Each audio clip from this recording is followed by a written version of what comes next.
저녁에도 하나님께 예배 드리러 오신 우리 모든 성도님들 환영하고 하나님께서 족한 은혜 주실 줄로 믿습니다. 제가 기도하겠습니다.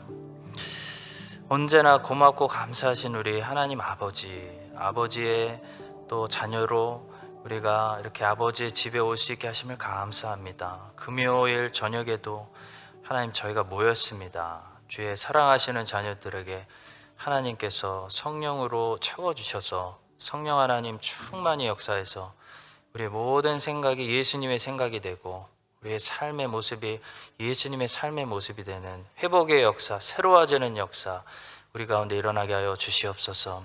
이 땅에서 사는 동안 받은 모든 염려와 근심과 모든 상처와 모든 것들이 예수 그리스도의 십자가 앞에서 다 그 짐이 내려지는 안식을 우리 모두에게 허락하시고 우리의 눈이 엠마오의 제자들처럼 활짝 열려서 그리스도가 보이며 하나님 주님의 은혜가 보이며 모든 것이 감사함과 선물로 보이는 역사들이 일어나게 하여 주시옵소서. 감사하며 예수 그리스도의 이름으로 기도합니다. 아멘. 하나님의 말씀은 마태복음 1장입니다. 마태복음 1장 1절부터 17절의 말씀입니다. 마태복음 1장 1절부터 17절의 말씀 우리 함께 한 목소리로 읽겠습니다. 아브라함과 다윗의 자손 예수 그리스도의 계보라. 아브라함이 이삭을 낳고 이삭은 야곱을 낳고 야곱은 유다와 그의 형제들을 낳고 유다는 다말에게서 베레스와 세라를 낳고 베레스는 헤스론을 낳고 헤스론은 람을 낳고 람은 아미나답을 낳고 아미나답은 나손을 낳고 나손은 살몬을 낳고 살몬은 라합에게서 보아스를 낳고 보아스는 루색에서 오벳을 낳고 오벳은 이새를 낳고 이새는 다윗 왕을 낳으니라. 다윗은 우리아의 아내에게서 솔로몬을 낳고 솔로몬은 르호보암을 낳고 르호보암은 아비야를 낳고 아비야는 아사를 낳고 아사는 여호사밧을 낳고 여호사밧은 요람을 낳고 요람은 우시야를 낳고 우시야는 요담을 낳고 요담은 아하스를 낳고 아하스는 히스기야를 낳고 히스기야는 므낫세를 낳고 므낫세는 아몬을 낳고 아몬은 요시야를 낳고 바벨론으로 사로잡혀 갈 때에 요시야는 여고냐와 그의 형제들을 낳으니라. 바벨론으로 사로잡혀 간 후에 여고냐는 스알디엘을 낳고 스알디엘은 스룹바벨을 낳고 스룹바벨은 아비웃을 낳고 아비웃은 엘리야김을 낳고 엘리야김은 아소로를 낳고 아소로는 사독을 낳고 사도는 아킴을 낳고 아킴은 엘리웃을 낳고 엘리웃은 엘르아사를 낳고 엘르아사는 mat단을 낳고 mat단은 야곱을 낳고 야곱은 마리아의 남편 요셉을 낳으니 마리아에게서 그리스도라 칭하는 예수가 나시니라. 그런즉 모든 대수가 아브라함부터 다윗까지 14대요 다윗부터 바벨론으로 사로잡혀 갈 때까지 14대요 바벨론으로 사로잡혀 간 후부터 그리스도까지 14대더라. 아멘. 자, 오늘부터 마태복음 강해 설교를 시작하려고 합니다. 지난 수요예배 때 사도행전을 시작했는데요. 이 마태복음에 나오는 예수님의 이야기와 사도행전에 나오는 사도들의 이야기를 함께 좀 쌍으로 묶어서 시간이 나는 대로 수요 예배와 금요 예배와 주일 예배 때 묵상하도록 하겠습니다. 오늘은 마태복음 강의 첫 시간으로 마태복음이 시작됩니다 라는 제목으로 말씀을 나누겠습니다. 자, 마태복음 1장에 나와 있는 이 예수 그리스도의 족보는 보통 일반 족보가 아닙니다. 이 족보는 마태가 성령의 감동을 받아서 어떤 목적을 가지고 고의적으로 조금 특이하게 정리한 족보입니다. 자, 그냥 사람들을 나열한 것이 아니고요. 사람들의 이름을 정리했습니다. 정리해서 고의적으로 정리해서 우리에게 어떤 메시지를 주기 위한 목적을 가지고 기록한 메시지가 있는 족보입니다. 자, 저자가 어떤 목적을 가지고 기록했다면 우리 수신자들은 그 목적이 무엇이 있는지를 알아야 됩니다. 그래야 성경이 바르게 해석되죠. 자, 성령 하나님께서 지금 마태라는 저자를 감동시키셔서 이런 방식으로 족보를 기록하게 하신 목적은 어디 있을까요? 그 목적을 찾고 그 목적을 깨닫고 그 목적대로 본문을 해석하는 것이 여러분과 저의 일입니다. 자, 그렇다면 일단 이 족보가 어떤 형태로 정리되어 있는지부터 보겠습니다. 마태는 1장 1절에서 이 족보에 이름을 붙였습니다. 아브라함과 다윗의 자손 예수 그리스도의 계보라. 자, 이 족보는요, 아브라함, 다윗, 그리고 예수 그리스도, 이 세 사람을 중심으로 정리된 족보입니다. 그래서 마태는 이 세 사람을 중심으로 사람들의 이름을 고의적으로 14대씩 나눠서 아브라함과 다윗의 자손 예수 그리스도가 어떻게 오셨는지 보여주고 있습니다. 비판적인 성경학자들은 이 족보를 보면서 왕들의 시대와 포로 시대에 어떤 사람들의 이름이 누락된 것을 보고 마태가 실수했다, 성경에 오류가 있다 라고 주장하는데요, 마태가 실수한 것이 아닙니다.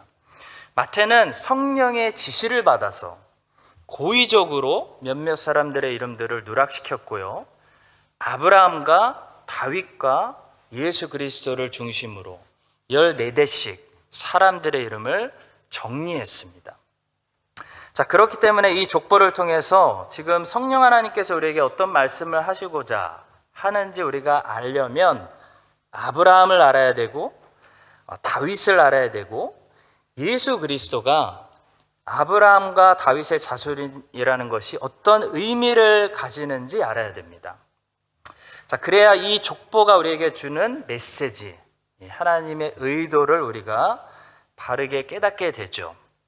자, 그래서 오늘은 아브라함의 자손 그리스도, 이게 무슨 의미인지, 또 다윗의 자손 그리스도, 이게 어떤 의미를 가지고 있는지 몇 가지만 살피도록 하겠습니다.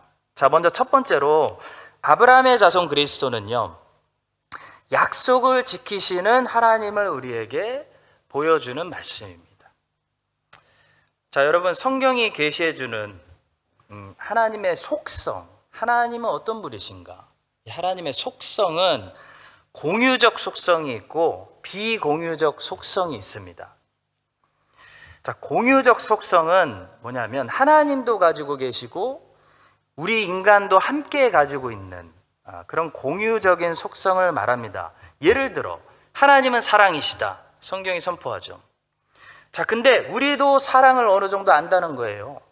우리도 사랑을 하는 존재입니다. 공유적 속성이죠. 자, 또 잠언은 하나님의 말씀을 뭐라고 부르죠? 지혜라고 부르는데 우리도 어느 정도 지혜를 가지고 있습니다. 그래서 이런 하나님의 속성들을 공유적 속성이라고 부릅니다. 자, 그런데 성경은 하나님께는 또 비공유적 속성이 있다고 말합니다. 비공유적 속성은 하나님만 가지고 있는 속성입니다. 자, 그렇기 때문에 우리 인간이 이해할 수 없는, 이해가 안 되는 속성이라는 거죠.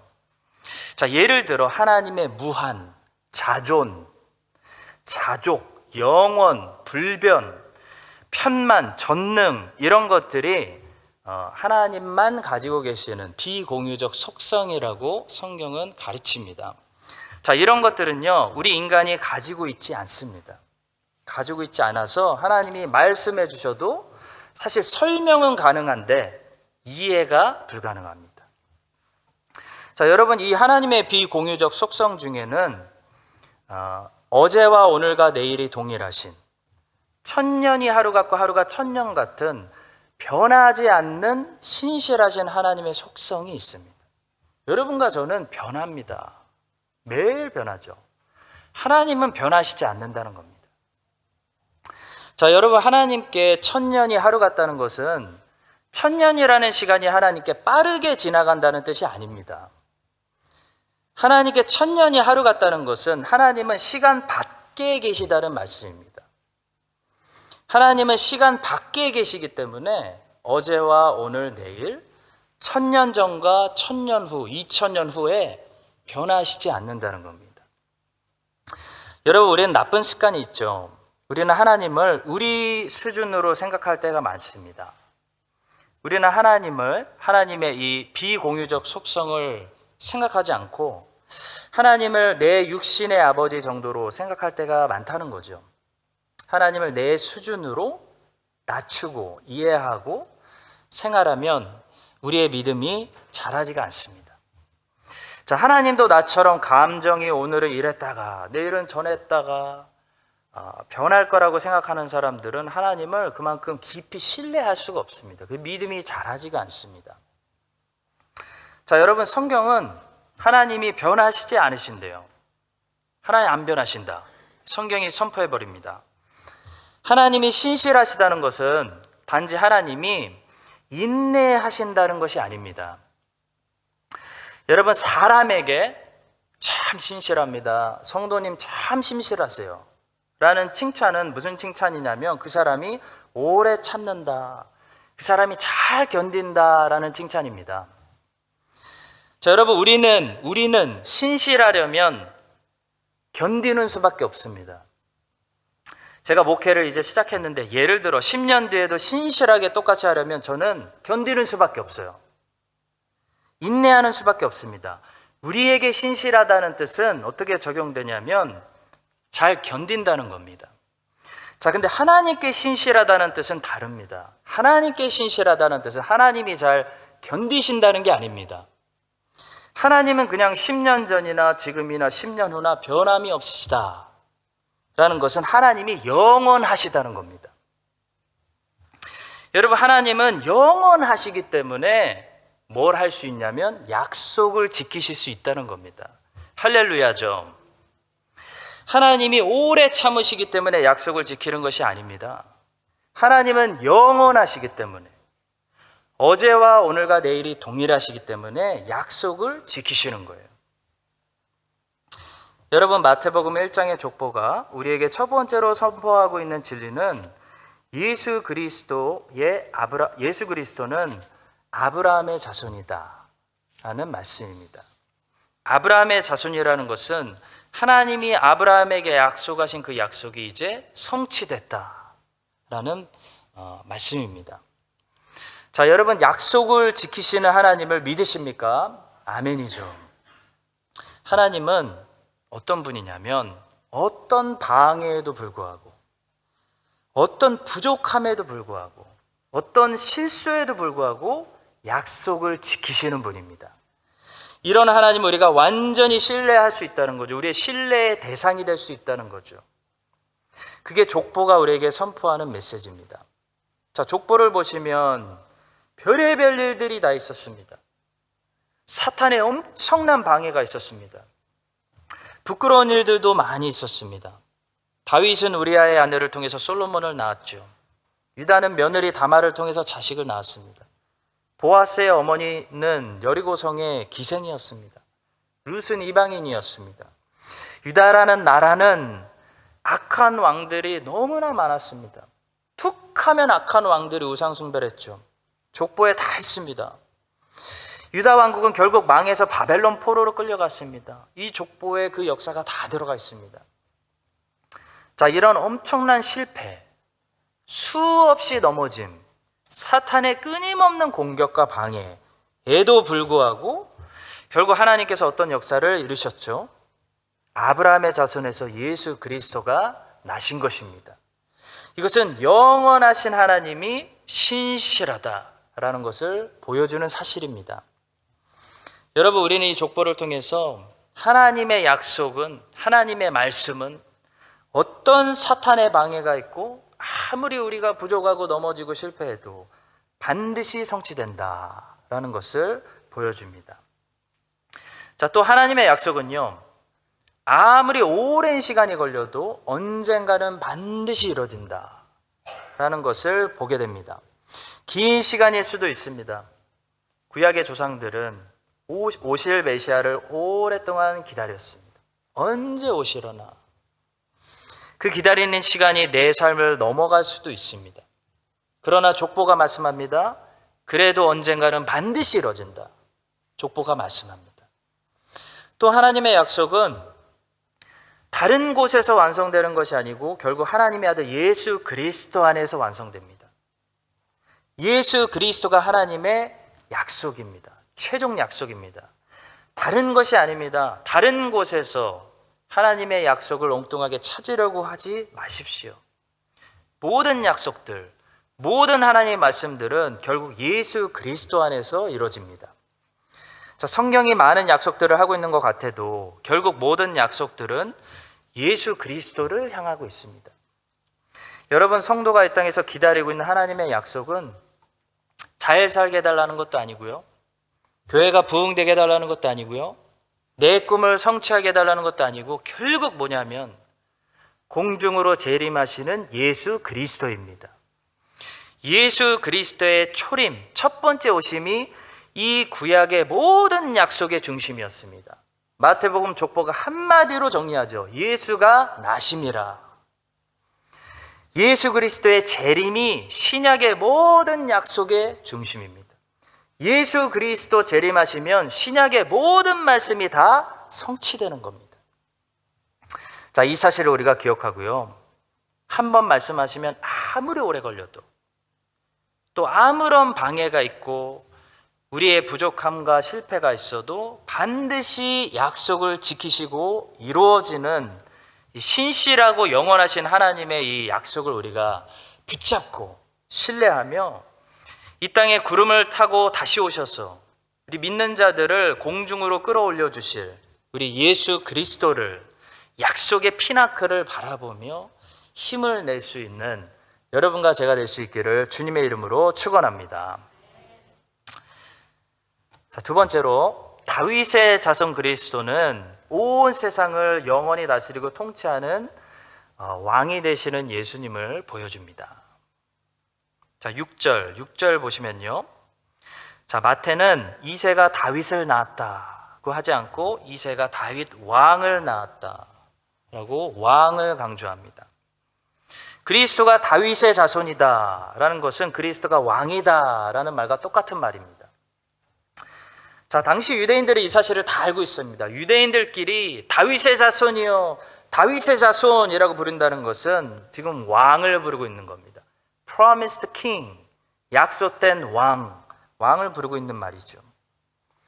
그런데 유대인들이 생각하고 있던 이 왕의 개념과 하나님께서 약속하신 왕의 개념에 좀 차이가 있었습니다. expectation이 좀 달랐다는 거죠. 자, 유대인들이 생각하고 기대했던 왕의 개념은 제한적인 왕이었습니다. 한 나라의 왕. 자, 그러나 하나님의 약속하신 다윗 자손 왕은 영원하신 왕입니다. 열방의 왕이십니다. 차이가 있었죠.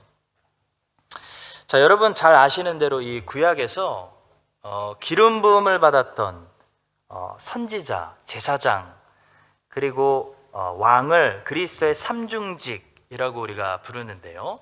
선지자, 제사장, 왕, 삼중직이라고 부르는데요. 구약에서 그리스도의 삼중직을 그림자처럼 보여주려고 했던, 암시하려고 했던 이 선지자들과 제사장들과 왕들은 모두 어떤 사람들이었냐면 제한적인 사람들이었습니다.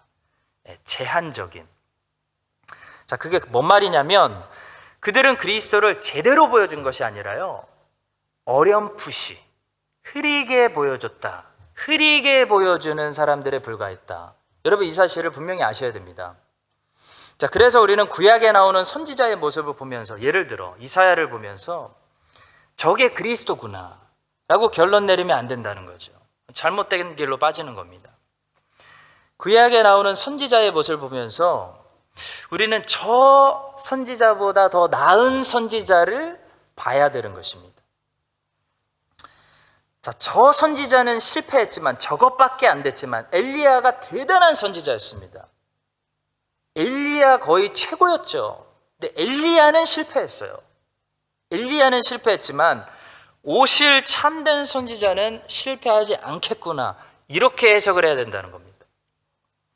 자, 인간 제사장은 부족한 사람들이어서 악한 사람들도 많았고, 또 매번 제사를 드렸습니다. 매번 제사를 드렸지만 참 제사장이 어느 날 오시면 완벽한 제사, 단번에 드리는 제사로 하나님의 공의를 한 방에 완성하시겠구나, 동물 제사를 보면서 그걸 기대해야 된다는 겁니다. 자, 여러분, 그래서 구약에 그리스도의 모형이라고 할 수 있는 이 선지자, 제사장, 왕들과 참 선지자 되시고 참 제사장 되시고 참 왕이 되시는 예수 그리스도가 어떻게 다른지 그 차이를 조금 아셔야 됩니다. 자, 구약의 선지자들은 어떤 사람들이었습니까? 구약의 선지자들은 하나님의 말씀을 받아서 전하는 사람들이었습니다. 그것도 대단한 거죠. 하나님의 말씀이 그들에게 임했습니다. 자, 그래서 그들은 하나님의 말씀을 받아서 전해서 항상 이런 말로 시작했죠. 여호와께서 말씀하여 이르시되, 그러니까 여기서부터 내가 받은 말씀이다 라고 전했다는 거죠. 자, 그러나 그들은 하나님의 말씀을 받아서 전하는 사람들이었지 하나님의 말씀이 아니었습니다. 자, 그러나 참 선지자 되시는 우리 예수님은 단지 하나님의 말씀을 받아서 전하시는 분이 아니라 그분이 하나님의 말씀이었다는 겁니다. 이게 차이가 있습니다. 자, 그래서 그분을 본 사람은 하나님을 본 거랑 똑같았다는 거죠. 예수님의 말씀입니다. 자, 또 구약의 선지자들은 부분적으로 예언했습니다. 전부 부분적으로만 예언했습니다. 퍼즐처럼. 그래서 퍼즐 피스들이 다 저기 있기 때문에 이걸 모아야 되는 거죠.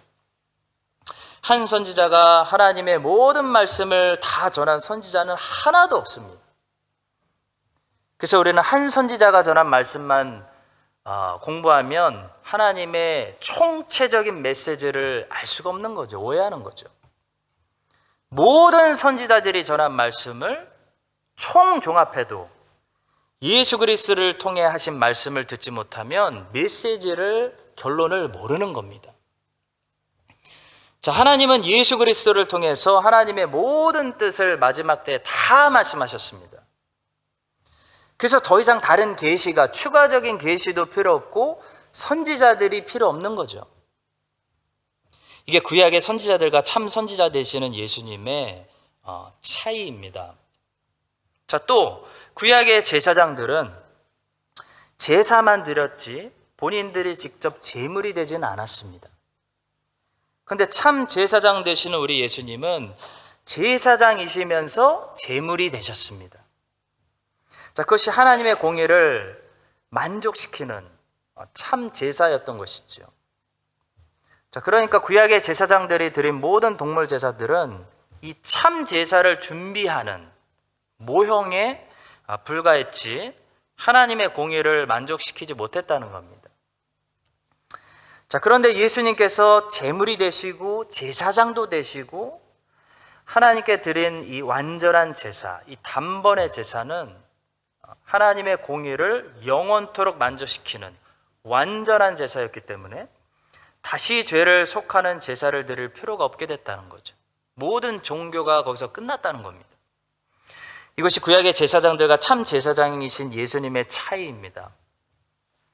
자, 그렇다면 우리는 구약의 왕들과 참 왕이 되시는 예수 그리스도는 또 어떻게 다른지 알아야 됩니다. 오늘 족보에 왕들의 이름이 많이 나오는데요. 이 사람들과 왕 중에 왕이 되시는 예수는 뭐가 다를까요? 자, 구약의 왕들은요, 영원히 다스리지 못했습니다. 왜냐하면 그들은 인간이었기 때문에. 그들은 죽어야 했습니다. 자, 그래서 인간들은 항상 어떤 문제가 생겼냐면, 언제 문제가 생겼냐면 그 왕권을 물려줄 때 누구에게 물려줄 것인가? 항상 그때 쿠데타가 일어나고 문제가 생겼던 것이죠. 자, 그것이 구약이 선포하는 왕들의 역사, 열왕기 500년의 역사입니다. 나라의 형편이 누가 왕이 되냐에 따라서 막 좌지우지했다는 겁니다. 자, 그러나 성도 여러분, 예수 그리스도의 나라는 왜 영원한 나라가 될 수밖에 없고 왜 영원히 강한 나라가 될 수밖에 없냐면 그 나라의 왕이 일단 첫 번째로 영원하신 분이기 때문입니다. 그 나라의 왕이 영원히 다스리고 영원히 통치하시기 때문입니다. 할렐루야죠. 여러분, 다윗이 다스릴 때 이스라엘은 40년 동안 부강했습니다. 우리 수준에서 보면 와, 나라가 40년 동안 부강했다. 대단한 것 같죠? 겨우 40년이었어요. 겨우. 이것이 인간의 왕이 제공해주는 한계입니다. 겨우 40년. 여러분 지금 대한민국이 선거하겠다고 난리인데 참 좋은 사람이 대통령이 돼야 될 텐데 다 걱정하고 있습니다. 근데 설사 좋은 사람이 대통령 돼서 나라를 최고로 잘 다스려도 여러분 그게 겨우 몇 년이죠? 5년이요. 5년. 성도 여러분, 그런데 예수 그리스도의 나라는 영원하다는 겁니다. 영원하다. 그분은 영원히 왕이셔서 영원히 완전하게 통치하십니다. 영원한 왕이 다스리셔서 영원히 그 나라가 쇠하지 않는다는 겁니다.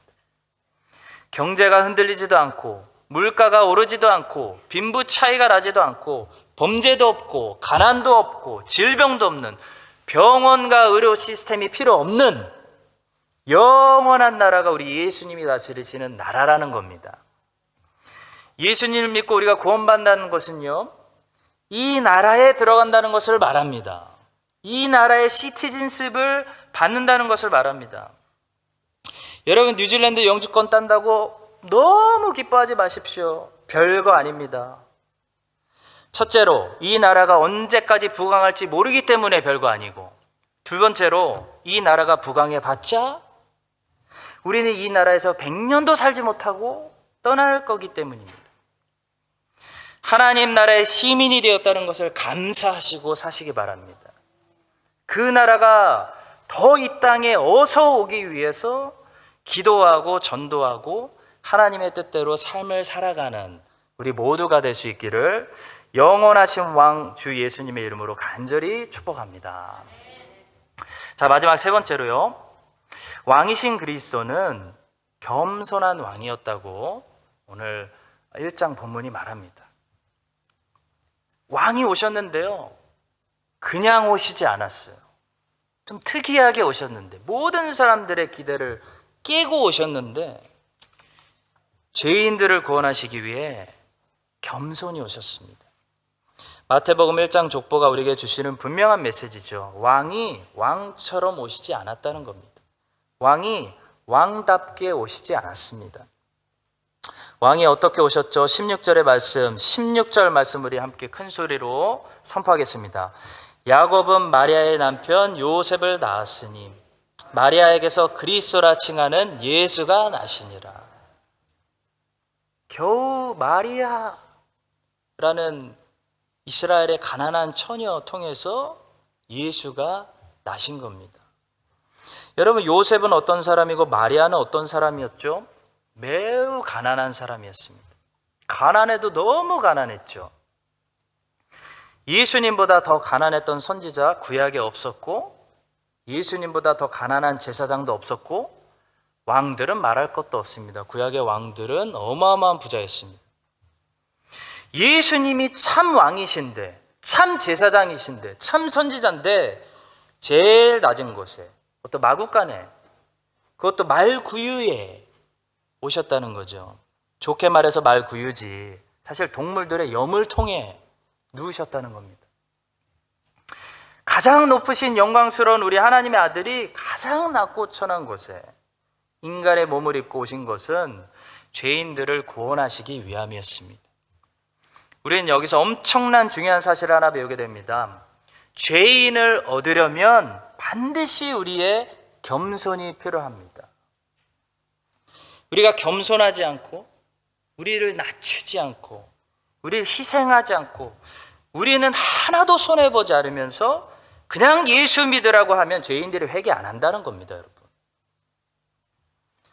하늘과 땅의 왕이 자기를 낮추신 것처럼, 죄인들을 구원하시기 위해 겸손을 드렸던 것처럼, 여러분과 제가 우리를 내려놓고 겸손하게 낮추고 희생하고 손해보고 섬길 때 죄인들이 회개하고 하나님께 돌아오는 역사가 일어나게 될 줄로 믿습니다.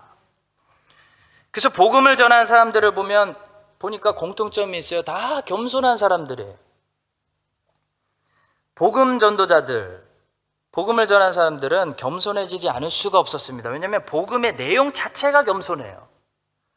복음을 전하는 사람이 복음의 내용을 알고 있는데, 복음의 내용을 들어보니까 제일 먼저 겸손이 나와요. 겸손. 하나님의 아들의 겸손. 하나님 아들이 인간이 돼서 이 땅에 오셨다. 이 사실을 알고 있는 사람, 어떻게 겸손하지 않을 수 있을까요? 복음을 전한다고 하면서도 복음으로 많은 돈을 버는 사람들, 복음 때문에 세상에서 높아지는 사람들, 교만한 사람들, 다 사실 복음을 전하는 사람들이 아닐 가능성이 매우 큰 겁니다. 그것은 마치 예의 범절을 가르치는 사람이 예의 없는 것과 같은 거죠. 그것은 마치 건강을 가르치겠다는 사람이 건강하지 않은 것과 같습니다. 너나 건강해라 라는 거죠. 여러분, 복음은 제일 첫 번째로 우리에게 하나님 아들의 겸손을 보여줍니다. 그것이 마태복음 1장에서 우리가 보게 되는 첫 번째 메시지죠. 근데 복음을 전하는 사람이 돈을 밝히고 세상에서 잘 살고 높은 자리에 앉고 사람들 머리 밟고 꼭대기에 올라가려고 하면 그게 모순이라는 겁니다. 모순. 자, 성도 여러분, 복음을 제대로 이해하고 우리가 제대로 전하려면 반드시 우리는 겸손부터 배워야 됩니다. 하나님의 교회가 세상에 복음의 메시지를 제대로 전달하려면 교회가 너무 부자여도 안 돼요, 사실. 교회 건물이 너무 화려해도 안 되고, 교회가 너무 높은 자리에 계신 분들 자꾸 만나고 친하고 함께 뭘 하려고 해도 사실 안 됩니다. 그러면 자꾸 정교 유착만 일어나요. 정교 유착. 그게 중세시대 교회들이 한 일이죠. 가난한 백성들은 보지도 않았어요. 돈 많이 안 내니까. 가난한 백성들 관심도 없었어요. 자꾸 나라의 왕들에게만 관심이 있었죠. 왕들에게만. 프랑스의 왕, 스페인의 왕, 신성 로마 제국의 왕, 왕들하고만 친한 겁니다. 그래서 나라의 왕들하고 자꾸 이런 일 저런 일 하려고 하다가 결국 어떻게 됐냐면 나중에는 교회 교황이 왕들 위에 올라가 버려요. 교황이 왕들 다스리고 나라 다스리고 정치 다스리는 자기가 왕을 하고 있는 겁니다. 높은 곳을 계속 바라보니까 높아진 거죠. 교만해진 겁니다. 여러분, 예수님은 가난한 사람들에게 복음을 전하셨지 세상의 높은 사람들과 인맥을 쌓지 않으신 것으로 보입니다. 예수님은 영향력이 사실 워낙 컸기 때문에, 워낙 충격을 줬기 때문에 청와대나 백악관에 한 번쯤 초청을 받을 만한 인물이었습니다. 충분히. 자, 그런데 예수님은 그런 높은 자리로 한 번도 올라가시지 않았습니다. 예수님은 죽으실 때 헤롯을 처음 만났고 빌라도를 처음 만났다는 것을 우리가 보게 됩니다. 예수님은 늘 낮은 자리에 있었다는 거죠. 가난한 자들에게 복음을 전했다는 거죠. 여러분, 교회는 아무리 재정이 많고 대형 교회가 되고 몇백억이 헌금으로 막 들어와도 가난한 사람들과 함께 낮은 자리에 있어야 됩니다. 제일 밑에 층에 있어야 된다는 겁니다. 교회는 기업이 아닙니다. 몇백억이 있어도 교회는 기업처럼 위로 올라가는 것이 아니라 더 밑으로 내려가야 됩니다. 제일 밑으로 내려가 줘야죠. 한국의 어떤 교회를 보니까 교회 시설을 최첨단 시설로 갖췄습니다. 깜짝 놀랐어요. 방송국에나 있을 것 같은 음향, 무대 장비로 그냥 다 채운 거예요. 조명이 완전히 무슨 KBS 방송국 수준입니다. 저는 그런 교회 가서 설교하러 가면 정신이 없어서 못할 것 같습니다. 일반 사람들이 본 적도 없는 막 카메라, 막 방송국 카메라, 마이크 막 그런 걸로 다 꾸며놨어요. 화장실이 호텔 수준이에요. 호텔. 그 교회는 화장실 가보고 싶어서 한번 가보고 싶어요. 주일학교 아이들 시설 끝내줍니다. 농구장 있고. 그놈의 농구. 요즘 애들 농구 때문에 미쳐가지고 막 정신 못 차려요, 여러분. 농구가 위험한 거예요, 요즘은. 엄청난 돈을 투자해서 다 만들어 놓고 그리고 사람들을 막 모으기 시작했어요. 자, 교인이 많아서 시설을 진 게 아니라요, 시설 만들어 놓고 교인들을 찾기 시작했어요. 광고하기 시작했어요. 여러분, 그럼 누가 올까요? 시설 좋아하는 사람들이 오겠죠. 여러분, 교회는 그렇게 져놓고 사람들 오기를 바라면 안 되는 것입니다. 그것은 비즈니스 마인드죠. 교회는 예배 드리고 있는데 어느 순간부터 앉을 자리가 없어서 자꾸 교우들이 자꾸 서 있는다. 사람들이 왔다가 그냥 간다. 그럴 때 우리 성전을 좀 지어야 할 것 같습니다. 성도 여러분, 한번 기도해 봅시다. 해야 그게 바른 교회입니다. 한국에는 반대로 그런 모범적인 대형 교회들도 많이 있습니다. 저도 한국에 가면 저 어머니께서 다니시는 대형 교회 가는데요, 그 교회 엘리베이터가 유명해요. 엘리베이터가 너무 오래돼가지고 속도가 느려요. 조금만 사람 타면은 삐 거려서 오래 기다려야 됩니다. 사람들이 길게 줄 서 있어요. 그 교회는 예배 드리고 퇴장하는 데만 막 15분 걸리는 교회예요. 자, 그런데 예배에서 은혜 받아 버리니까 사람들이 기쁨으로 줄 서고, 기다리는 동안 서로 교제하고 서로 양보하고, 거기에 하나님의 나라가 있다는 겁니다. 엘리베이터 줄 서는데도 하나님의 나라가 있어요. 여러분, 사실 그 정도 예산이면 충분히 더 좋은 건물로 갈 수 있는데, 최소화시켜서 돈을 아껴서 간신히 모이는 거죠. 자, 그런 대형 교회들도 있는데요, 그런 교회들 보면요, 겸손이 느껴집니다. 자, 겸손하다. 와, 더 좋은 데 갈 수 있는데 이 교회 안 가네? 소명에 집중하네? 교회는 그래야 된다는 겁니다. 성도 여러분, 교회는 최첨단 시설로 깔아주고 예배 잘 드려라 그런다고 예배 잘 드리는 예배자들이 양성되는 것이 아닙니다. 시드니 세순교회에 시드니에서 제일 큰 교회가 있습니다. 3,000명 되는 이규현 목사님, 지금 수영로교회, 부산 수영로교회 담임하시는 이규현 목사님 계실 때 그때 학교 빌려서 예배 드렸죠. 학교 빌려서 예배 드릴 때 그때 대단했습니다. 그때 참 불편한데 성도들 다 은혜가 넘쳤어요. 그 교회 다니는 성도들 다 은혜가 넘쳤습니다.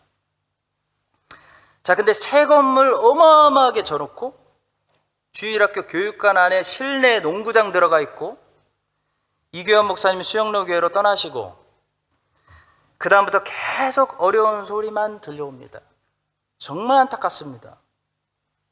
건물을 그렇게 잘 져놓고 수천 명 성도가 모이는데 새벽 예배에 가보니까 40명 와서 앉아있어요. 수천 명 성도가 모이는 교회에 새벽 예배에 40명 앉아있다는 것은요, 기도 안 하고 있다는 거예요. 여러분, 기도 안 한다는 겁니다. 교회는 항상 그 실력보다 조금 더 겸손하게 가고, 낮은 자리에 가고, 비싼 거 쓸 수 있어도 조금 저렴한 거 쓰고, 그럴 필요가 있습니다. 왠지 아세요? 궁상 떨자는 것이 아니라 세상 사람들이 우리를 보고 있기 때문입니다. 예수님은 세상 사람들에게 어떤 시험을 줄 수 있는 그것이 아예 없었어요. 아예. 제일 가난했기 때문에. 그런 것이 아예 없도록 세상에서 제일 낮은 곳에 항상 계셨습니다. 그래서 예수님을 보고 적어도 시험받는 사람들이 세상에 한 사람도 없었습니다. 근데 교회가 너무 높은 곳에 있다 보면 누군가가 오해를 하고 시험받고 실족할 수 있다는 거죠. 성도 여러분, 전도하려면 예수님처럼 반드시 낮아져야 됩니다. 겸손해져야 됩니다. 앞으로 저는 우리 한해장로교회가 크게 부흥하고 막 열방의 교회를 개척하고 사람들을 세우는 그런 리딩 교회가 되고, 예산도 막 몇십만 불 되는 그런 큰 교회로 성장하게 되기를 소망하고 기도합니다. 자, 그러나 성도 여러분, 지금 꼭 기억합시다. 혹시 그렇게 되더라도 높은 데 올라가지 말자는 겁니다. 꼭 필요한 것들만 사고, 그것도 너무 비싼 거로 최고로 사지 말고 교회답게 사고, 건물은 물만 안 새면 돼요. 물 새면 고치면 되지. 안 고쳐지면 물 받으면서 예배드리면 됩니다. 왜 화려한 건물이 필요합니까? 우리가 무슨 로만 카톨릭이에요? 아니잖아요. 세상 사람들이 우리 교회를 겉으로 보기에도 참 교회답다. 교회는 다르네. 거기서 겸손함이 묻어나오는, 겉으로 보기에도 겸손함이 묻어나오는, 예수 그리스도의 몸다운 그런 교회로 우리가 만들어갈 수 있게 되기를 주님의 이름으로 간절히 축원합니다.